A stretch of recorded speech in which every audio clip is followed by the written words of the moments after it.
இலங்கை சிறையில் உள்ள 210 தமிழக மீனவர்களையும் 70 படகுகளையும் மீட்க வலியுறுத்தி இன்று மாலை பிரதமரை சந்திப்பதற்காக திமுக கட்சியின் நாடாளுமன்ற குழு தலைவர் டி.ஆர். பாலு டெல்லி சென்றிருக்கிறார்.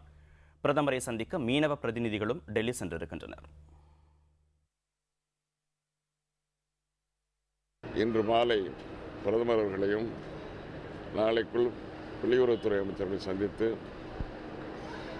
மீனவர்களை உடனடியாக விடுதலை செய்ய வேண்டும் என்பதற்காகவும் அவர்களுடைய படகுகள் விடுவிக்கப்பட வேண்டும் என்பதற்காகவும் கோரிக்கை வைக்கப்பட இருக்கின்றன. நம்முடைய மீனவ சமுதாயத்தைச் சேர்ந்த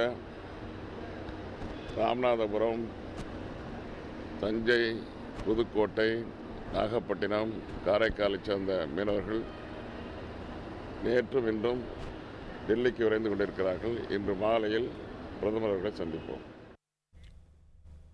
நாகை மற்றும் காரைக்கால் மாவட்ட மீனவ பிரதிநிதிகள் பிரதமர் மன்மோகன் சிங்கை இன்று நேரில் சந்திக்க உள்ளனர். இந்த சந்திப்பு குறித்த கூடுதல் தகவல்களை டெல்லி சென்றுள்ள மீனவ பிரதிநிதி மனோகரிடம் கேட்கலாம். வணக்கம் திரு மனோகரன், பிரதமரை எப்ப சந்திக்க இருக்கீங்க? அப்ப என்னென்ன கோரிக்கைகளை முன்வைக்க இருக்கீங்க? நாங்கள் பிரதமரை இன்று மாலை சந்திக்க அழைத்து செல்வதாக நாடாளுமன்ற குழு தலைவர் அவர்கள் டி.ஆர். பாலு அவர்கள் எங்களிடம் தெரிவித்துள்ளார். நாங்கள் அப்படி சந்திக்கின்ற பொழுது இந்தியாவை சேர்ந்த, குறிப்பாக தமிழகத்தை சேர்ந்த 210 தமிழகம் மற்றும் புதுச்சேரியை சேர்ந்த 210 மீனவர்களையும் 70 விசைப்படகையும் உடனடியாக மீட்க வேண்டும். அதுதான் எங்களுடைய முதற்கட்டமான கோரிக்கை. அடுத்து இருநாட்டு மீனவர்களும் இருநாட்டு கடற்பகுதியிலையும் மீன்பிடி தொழிலை எச்சமின்றி தொழில் செய்வதற்கு ஏதுவாக அரசு உடனடியாக ஒரு தேதி நிர்ணயம் பண்ணி மத்திய மாநில அரசுகள் இருநாட்டு மீனவரையும் அழைத்து பேச்சுவார்த்தை நடத்தி சுமூகமாக காண வேண்டும். அது எங்களுடைய 2ஆம் கட்ட கோரிக்கை.